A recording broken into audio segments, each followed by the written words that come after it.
Welcome to Rooster Radio, a broadcast dedicated to supporting and promoting local artists in the Gaston County and surrounding areas.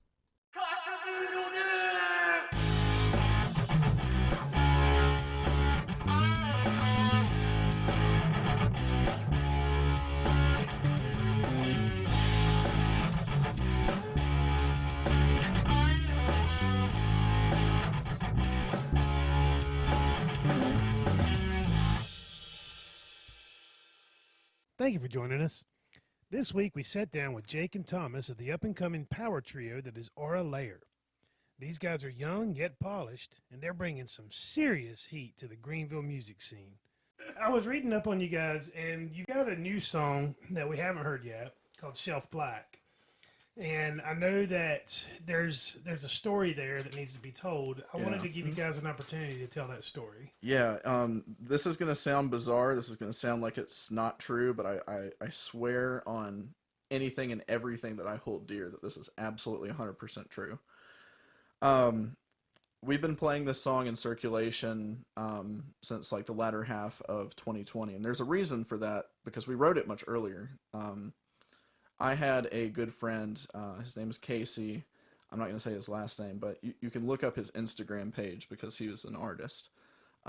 His Instagram page is called ShelfBlack.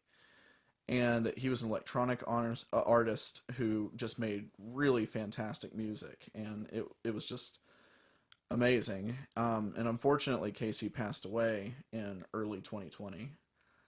And I'm sure everybody's heard that story where Paul McCartney woke up and he's like, oh my God, I wrote this song in a dream. Yeah. That's kind of what happened, is like all of a sudden one day this chord progression came to me. I don't know out of where, but it just came to me. And I started playing the chords together, and eventually it kind of came to me that I was writing this song about him. And I finished the song, I showed it to Thomas, and we were like, okay, maybe there might be something here, but we need to add something to it.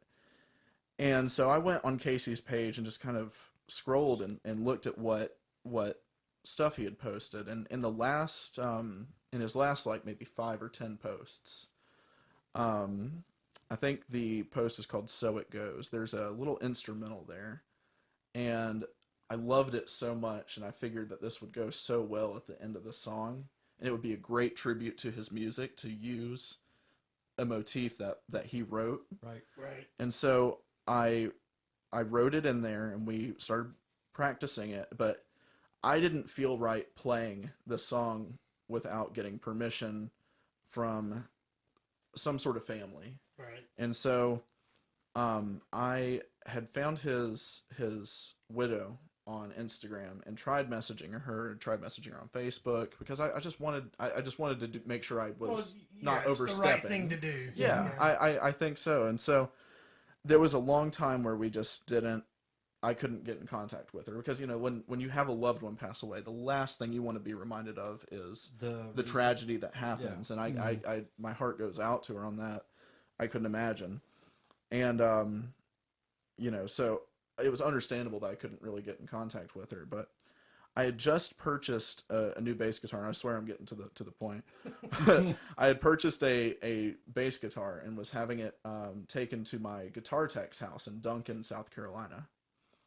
And I pull into his neighborhood, and I'm going, you know, down the road, and I look in my rear view mirror for a second, and I see this woman walking down the street, and I recognize her instantly. And I back my car up, I throw it in reverse, and I back up, and I roll down the window, and I said, this is going to sound crazy, but just hear me out. And she instantly knew what I was going to talk about.